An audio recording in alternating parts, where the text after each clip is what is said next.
सकाळी स्वयंपाकाला उशीर झाला ना, कुठलं काम आधी करावं हेच सुचत नाही. आज असंच माझ्यासोबत झालं होतं. मी सगळ्यात अगोदर आधी रस्त्यासाठी पालक उकळायला ठेवला, त्यानंतर कणिक भिजवून घेतली.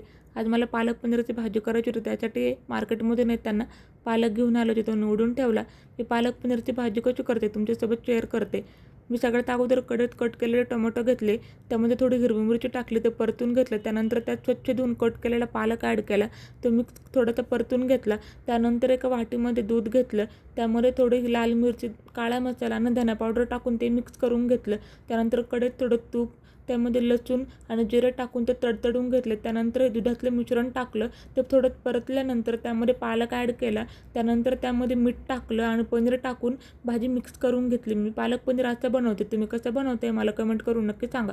त्यानंतर आदिराज इथे किचनमध्ये येऊन रडत होता, का तर त्याला चहाचा कप हवा होता, मी तो दिला नाही म्हणून तो रडत होता. त्यानंतर तुम्ही पोळ्या केल्या, आदिराजची आंघोळ झाली, त्यानंतर घरातली बाकीची कामं आवरली.